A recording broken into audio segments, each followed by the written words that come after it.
No episódio de hoje tem a Fireblocks se registrando como custodiante em Nova York, a Vodafone Pairpoint integrando SIM cards e blockchains, a Agridex e muito mais. Eu sou Maurício Magaldi e esse é o Block Drops, o primeiro podcast em português sobre blockchain para negócios. As notícias que você ouve aqui não têm qualquer vínculo com o meu trabalho atual, não configuram nenhuma forma de patrocínio, propaganda ou incentivo para o consumo e têm o foco exclusivamente educacional para o mercado. A primeira nota de hoje é sobre um avanço interessante no mercado de custódia de cripto, que é um mercado altamente institucional, mas que mostra de maneira talvez até meio direta qual é o interesse das instituições em ativos digitais em geral. É uma notícia da Fireblocks, que é uma das principais provedoras de infraestrutura para custódia de cripto, registrando um trust, uma companhia do tipo trust, com o regulador de serviços financeiros de Nova York. A Fireblocks ela é uma fornecedora de tecnologia, né? Como princípio, uma das missões que eles costumam anunciar e propagandear é que eles trabalham para ampliar a autocustódia, ou seja, é uma infraestrutura que permite instituições fazerem a gestão dos seus próprios ativos. Então, esse anúncio do registro para que eles passem a ser uma entidade regulada pelo Departamento de Serviços Financeiros de Nova York como um custodiante nos Estados Unidos, parece chocar um pouco com essa premissa, mas de acordo com o time da Fireblocks, isso não é exatamente o caso, né? O Adam Levine, que é o Senior Vice President de parcerias da Fireblocks, ele disse o seguinte, aqui eu vou abrir aspas: continuamos a acreditar tudo que sempre dissemos sobre a importância de você tomar posse dos seus próprios ativos e em momento algum a gente está voltando atrás nesse conceito, mas tem ficado abundantemente claro que existe um gap, né? Existe um espaço, uma falta de custodiantes qualificados nos Estados Unidos que sejam capazes de focar em ativos digitais, fecha aspas. Veja, de fato é um posicionamento de oportunidade no sentido de, olha, eu tenho a infraestrutura, eu ofereço isso para quem for custodiante e quiser trabalhar com ativos digitais, mas o mercado é maior do que aquilo, né, que os custodiantes estão dispostos a colocar de pé para fazer essa gestão. De acordo com a matéria da CoinDesk, o link está aí para vocês, existe um contexto político do ponto de vista de regulação, né, mudanças nos parâmetros de registro e regras de custódia da SEC, a CVM dos Estados Unidos, impede, de certa maneira, alguns tipos de instituição que possam fazer, né, custódia de ativos cripto para os seus clientes. Essa é uma regra e que está em progresso ainda, é conhecida como SAB12, e somente as firmas que são chamadas broker-dealers, que são registradas broker-dealers, e bancos, né, sistemicamente importantes, seriam qualificados, e isso, obviamente, conflita com as regras estaduais, como é comum nos Estados Unidos você ter jurisdições estaduais e aí jurisdição federal, e às vezes as duas não conversam. Ainda de acordo com o Levine, ele diz o seguinte, aqui abro aspas novamente: a nossa posição não é cutucar nenhum regulador ou partido político ou governo. A gente está apenas aplicando as regras existentes e o framework existente. Nós sabemos que tem uma necessidade de negócio baseada na demanda dos clientes, baseado na oportunidade de mercado, e a gente entende que o framework regulatório atual é o SAB, e visão atual dos reguladores federais e reguladores estaduais. A gente acredita que, obtendo essa licença de trust e nos qualificando como custodiantes, a gente esteja seguindo a abordagem adequada. Fecha aspas. Além disso tudo, eles estão lançando um programa de custodiantes qualificados que vai ter base nos Estados Unidos, onde eles vão estar baseados assim que sair essa licença, os Emirados Árabes Unidos, no Reino Unido, em Singapura, na Tailândia e na Austrália, ou seja, vai ter um grupo de custodiantes aí certificados, regulatórios, né, regulados, enfim, em parceria com a Fireblocks, usando a infraestrutura Fireblocks. Vai ser interessante de ver isso, porque isso é uma conversa para regulador. A segunda nota de hoje é uma nota bem interessante. É um anúncio aí da Vodafone, né? Vodafone lançou um esforço de rede de blockchain chamada DAB, D-A-B, na sigla em inglês, que é a Digital Asset Broker, lá em 2022, e é uma rede que suporta, né, as transações financeiras partindo de dispositivos IoT, né, de internet das coisas. Então, é device to device, que o pessoal chama, e essa era a principal premissa dessa rede, né? Com a entrada do Sumitomo nessa parceria, essa DAB se transformou na Pairpoint, que é uma joint venture entre a Vodafone e a Sumitomo, e nesse momento eles estão fazendo o uso dessa rede, né, usando Account Abstraction, que é aquele processo em que você atribui direitos de carteira, né, de wallets para smart contracts, e conectando nesses devices redes que fazem depósitos tokenizados, como a rede do Onyx, do JP Morgan. Então é quase como se essa rede fosse um intermediário entre os devices, né? Identificação dos devices, iniciação de transações desses devices, né? Desses dispositivos IoT, e faz essa conexão com outras blockchains para fazer esse tipo de transação financeira baseado nesses estímulos desses dispositivos, né? De acordo com o David Palmer, que é o CPO aí da Pairpoint, ele diz o seguinte, eu abro aspas: nós atuamos como um intermediário para grandes corporações que gostariam de interagir com blockchains públicas. Essas empresas grandes de serviços financeiros podem se conectar com a blockchain da Vodafone, tudo é transacionado por aqui, e aí um smart contract utilizando funcionalidades como o Account Abstraction permitem interoperabilidade entre essas blockchains, fecha aspas.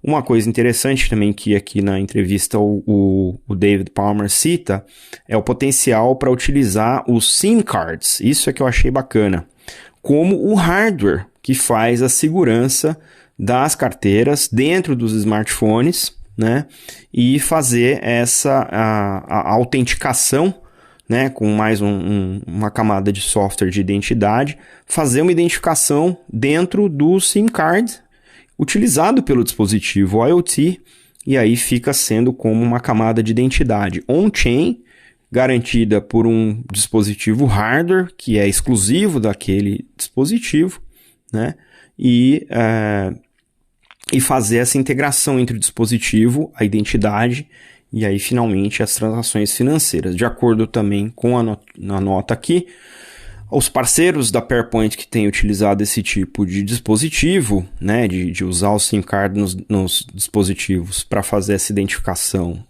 e fazer depois a transação, são basicamente as empresas de rastreamento de carga e empresas de aplicações automotivas, que é onde tem muitas partes, muitos dispositivos aí espalhados e tal, né? De acordo aqui também com a nota, alguns dos projetos interessantes aí que a Pairpoint já participou junto de outros parceiros, já com a Mastercard e a Energy Web, já fizeram veículos elétricos autônomos se comunicar com as estações de recarga e também fazendo esse pagamento, né, do carregamento entre o carro e as estações. Fez também uma aplicação junto com a Aventus para fazer rastreamento de carga nos aeroportos, com a Deloitte, fazendo junto com a Deloitte o Hapag-Lloyd, que é um dos principais operadores de container, e também colaborações com a Chainlink e com a Inowave para utilizar o CCIP da Chainlink no processo de Bill of Lading, aquele processo de comércio internacional. Então, interessante esses tentáculos aí, né, da Pairpoint, muitas aplicações industriais fazendo toda essa questão de integração com os dispositivos e transformando isso até em ativos autoliquidantes. E a última nota de hoje é uma nota sobre tokenização no mercado agroindustrial. Eu fui atraído para essa matéria pela manchete, que é uma manchete de rodada de investimento, né? A Agridex levantou 5 milhões de dólares para implementar, né, e operacionalizar aí a sua plataforma de tokenização de ativos agrícolas.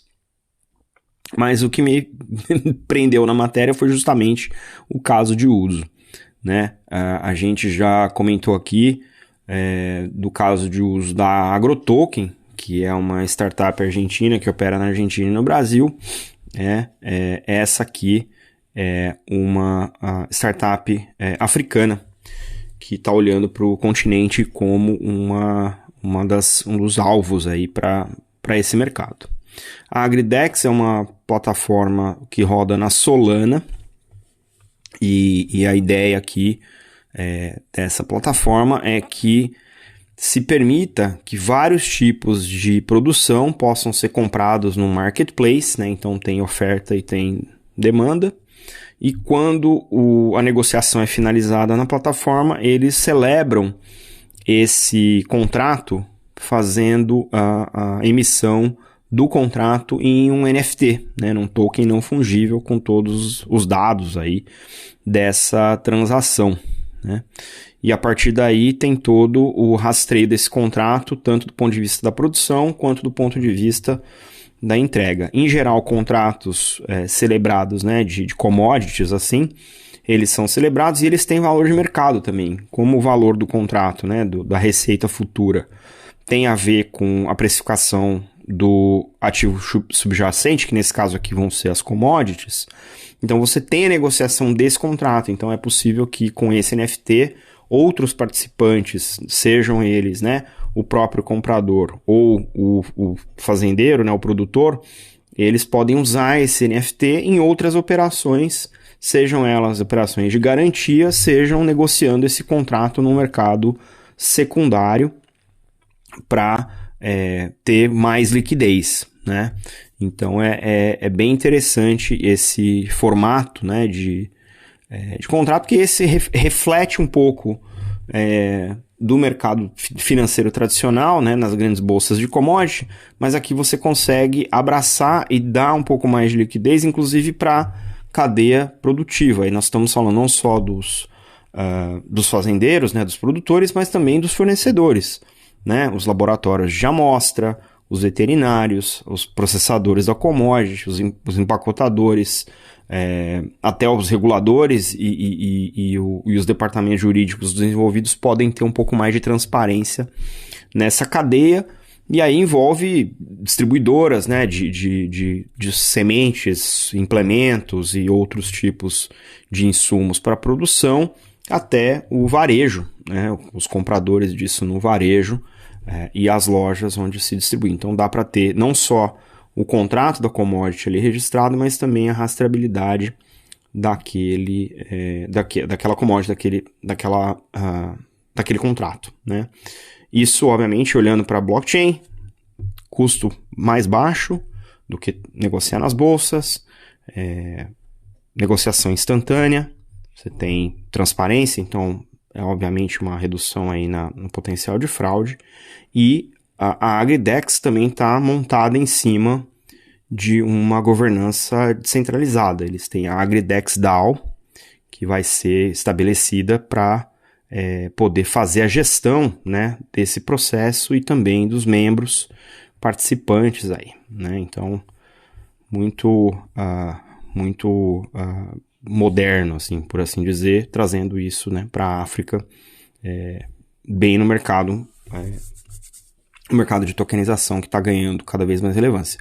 Achei bem bacana, acho que isso vai precisar de uma padronização mais global, do ponto de vista de dados, do ponto de vista do que tem nesses contratos, que tipos de termo você pode ter nesse contrato, para você poder ter uma precificação e uma negociação, né, liquidez global sendo atraída para esse mercado também. Então, vamos continuar acompanhando, porque o mercado agroindustrial e né, de commodities tem bastante volume, e isso pode ser bastante atraente para as tecnologias centralizadas.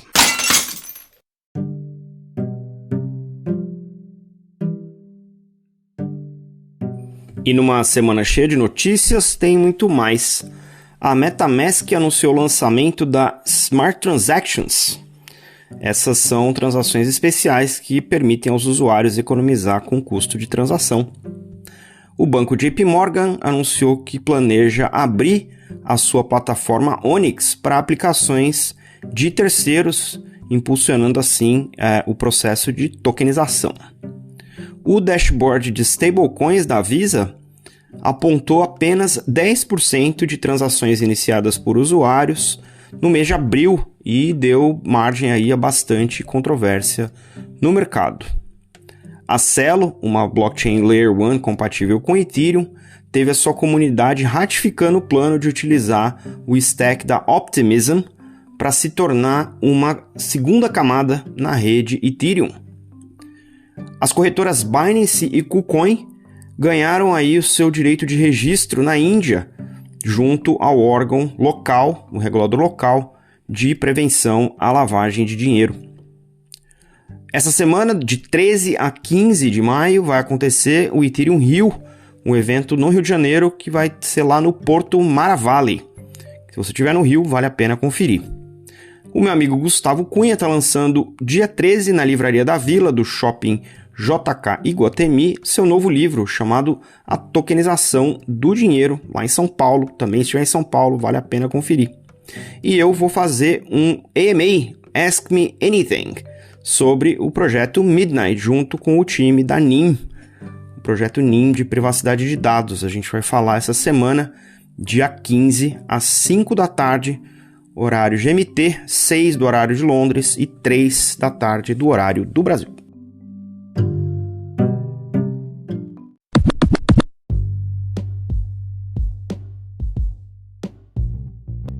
Acompanhe a gente nas redes, no Instagram, Block Drops Podcast, no Twitter, Block Drops Pod, blockdrops.lens, meu conteúdo em inglês no Twitter em 0x Maurício, na newsletter do LinkedIn, ou escreva pra gente em blockdropspodcast@gmail.com. Você pode ouvir o Block Drops Podcast no Spotify, no iColab, na Febrabantech e em outras plataformas de streaming.